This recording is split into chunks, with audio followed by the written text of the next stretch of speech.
Desain kayak gini jelek, tapi desain yang kayak gini bagus. Dikatakan oleh orang yang dia kelasnya di internasional, sekolah di internasional, nggak pernah makan warteg, terus dia kebanyakan nonton Hollywood, apalagi dia berbahasa Inggris, dia terlalu barat gitu. Padahal sebenarnya pendapat itu bias banget, walaupun saya juga sekolahnya internasional ya. Berarti kayak tadi pendapat seperti itu, desain mana yang jelek, desain mana yang bagus, itu sebenarnya bias banget. Dan bahkan beberapa diantaranya itu sudah whitewashed banget, atau sudah dicuci bersih banget. Nah, apa sih emang whitewash itu, dan gimana sih pendapat yang tidak bias, dan apa ya pelajaran atau tips yang bisa kita dapetin dari sini? Yuk kita bahas.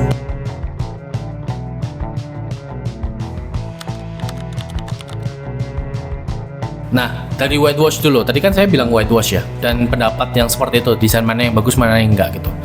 Whitewash itu apa sih? Menurut apa ini? A Cambridge Dictionary, whitewash itu adalah a white liquid that is mixtures of lime and powdered chalk and water used for making walls or ceiling white. Kalau secara slang atau secara kata-kata gaulnya, itu bukan alat untuk mencuci bersih, walaupun betul ya, itu untuk alat untuk cuci bersih tadi ya, untuk mutihin gitu. Tapi artinya adalah to intentionally hide some kind of wrongdoing, error, or unpleasant situation. Jadi maksudnya adalah suatu aksi atau perlakuan untuk menyembunyikan sesuatu yang error atau sesuatu yang sebenarnya salah atau unpleasant. Unpleasant itu nggak membuat nyaman gitu ya, nggak nyaman gitu. Itu namanya whitewash. Nah, apa yang disembunyikan sebenarnya? Nggak menyembunyikan kayak rahasia-rahasiaan, nggak sebenarnya. Tapi tentang desain itu sebenarnya terlalu personal, teman-teman. Bukan terlalu personal dalam artian egois gitu ya. Jadi kita nggak mau minta pendapat orang lain dan sebagainya, nggak. Tapi ini terakar gitu ya. Jadi berakar kenceng itu sama kebudayaan kita masing-masing. Jadi gambaran besarnya tuh gini. Desain itu biasanya kita diajarkan sesuatu yang universal. Contohnya layoutnya tuh harus seperti ini supaya bagus. Terus kira-kira kalau misalkan kita mau menampilkan kesan ini harusnya seperti ini. Apalagi ya, misalkan warna yang cocok untuk ini tuh biasanya seperti ini. Itu yang diajarkan di online course biasanya. Lalu itu yang diajarkan sama kampus-kampus desain. Entah itu desain yang tadi ya internasional atau yang negeri sebenarnya. Yang negeri pun sekarang mengajarkannya juga seperti itu ya kan. Apalagi yang internasional, mereka sudah mengakar banget sama yang barat. Jadi dia akan berpendapat bahwa desain-desain yang di Indonesia kebanyakan adalah jelek. Nah, itu namanya adalah whitewash, ngerti ya? Jadi terlalu bukan menyembunyikan secara sengaja banget ini pokoknya rahasia gitu, enggak, tapi lebih ke tertutup aja gitu. Fakta itu tertutup bahwa desain ini harusnya menyelesaikan masalah spesifik secara personal banget. Secara personal tuh berakar kepada kebudayaan masing-masing gitu ya. Itu contohnya. Padahal kalau kita lihat di berbagai negara, nggak cuma di Asia Tenggara, walaupun Asia Tenggara juga kelihatan banget ya. Jadi desainnya Indonesia, lalu ada desainnya dari Kamboja atau Bangkok deh paling gampang. Saya pernah ke Bangkok. Nah, di Bangkok itu ada beberapa kuil untuk seperti candi. Nah, desainnya itu berbeda banget sama candi di Indonesia. Padahal deket kan ya, relatif lebih dekat gitu.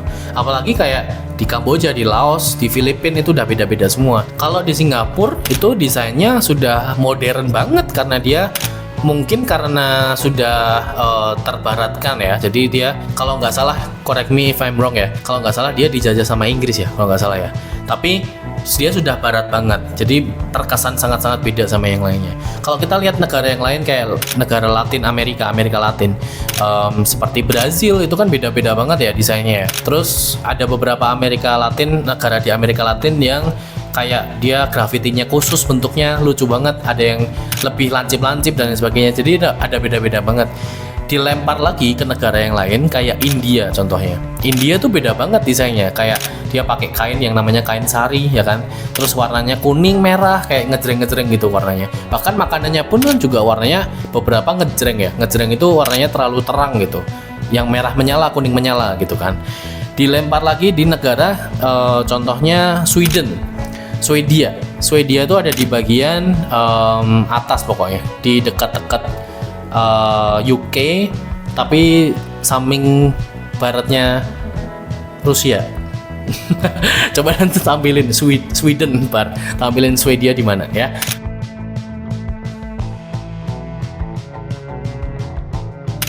Swedia itu desainnya juga beda banget.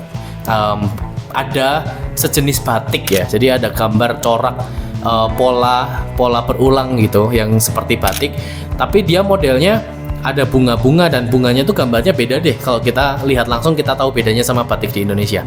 Kalau batik di Indonesia kan rasanya kayak sangat-sangat padat gitu ya. Jadi semua lengkungannya, semua gambarnya tuh saling berdekatan satu sama lain. Kalau yang di Sweden itu enggak, ada agak renggang-renggangnya, ada gambar yang tipis, ada gambar orangnya.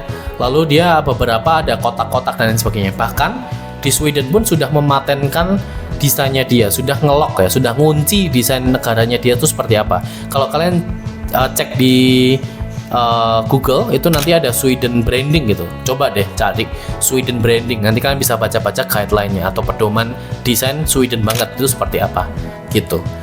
Nah, itu udah beda-beda tuh. Beberapa negara tuh udah beda-beda ya desainnya seperti itu. Makanya kalau kita mau menganggap desain mana yang bagus, rasanya itu terlalu objektif sekali. Subjektif sekali. Itu personal banget kita pendapatnya. Jadi itu bukan sesuatu hal yang universal. Tapi kalau di kampus-kampus itu diajarkan secara universal. Itu poinnya sebenarnya. Desain itu harus disesuaikan terhadap kebudayaan setempat, dan apa yang bagus menurut kita belum tentu bagus menurut orang lain, dan sebaliknya apa yang tidak bagus menurut kita belum tentu tidak bagus menurut orang lain. Beberapa hal yang ketangkep nih, ketangkep biasnya atau ketangkep tadi whitewash-nya. Yang pertama, arah baca. Arah baca itu kalau ada beberapa negara yang arah bacanya dari atas ke bawah loh. Kayak Jepang itu, Jepang kuno ya. Tapi kalau sekarang saya kurang tahu. Itu dari atas ke bawah. Lalu kayak Arab itu dari kanan ke kiri, bahkan Hebrew atau Yahudi ya, bahasa Yahudi, bener kan, Ibrani kan, bahasa Ibrani Hebrew itu dari kanan ke kiri juga. Jadi kira-kira Timur Tengah ada beberapa yang kanan ke kiri. Kalau kita bahasa Indonesia dari kiri ke kanan, Inggris juga dari kiri ke kanan.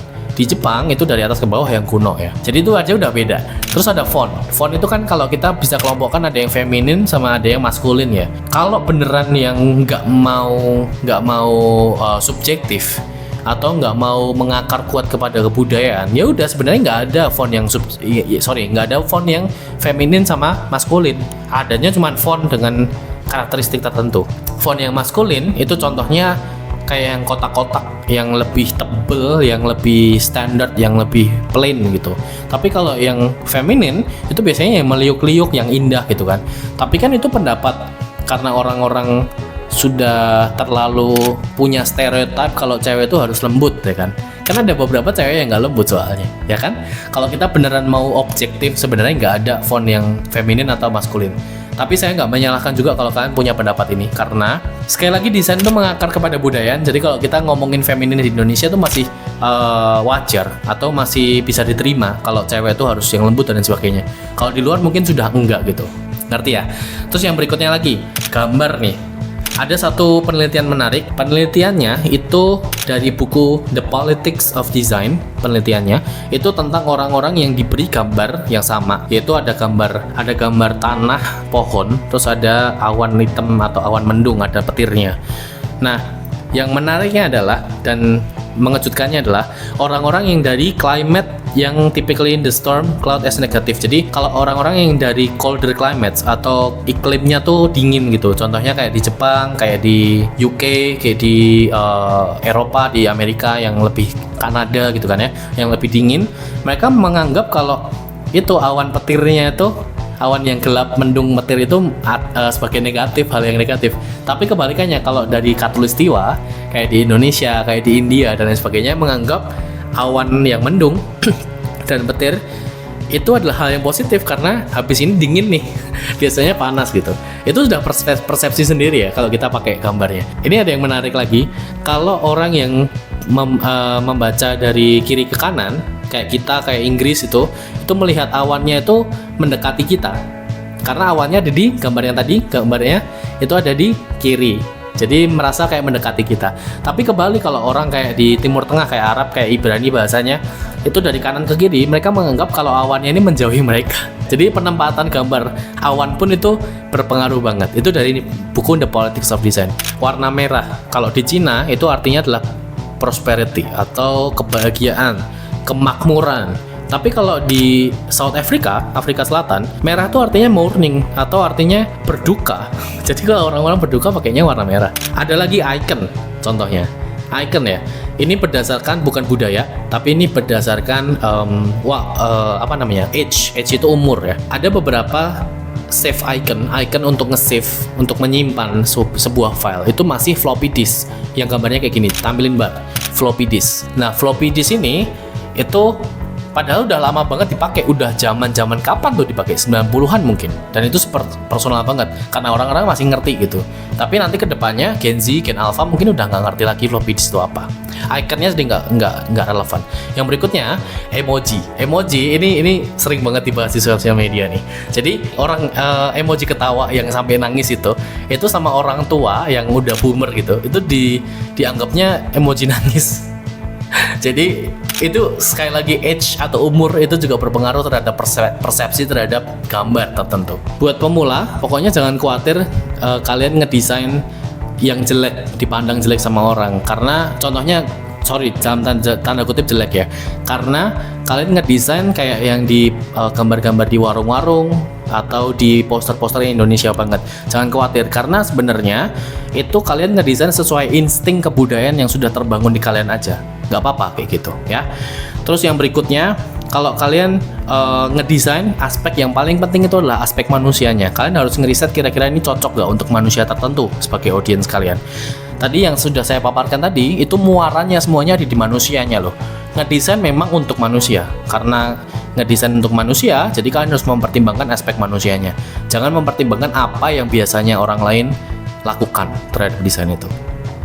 Gitu aja kan, hopefully kalian paham ya, karena tadi lumayan panjang nih. Sampai jumpa, sampai di sini aja, kita ketemu di konten berikutnya. Thank you.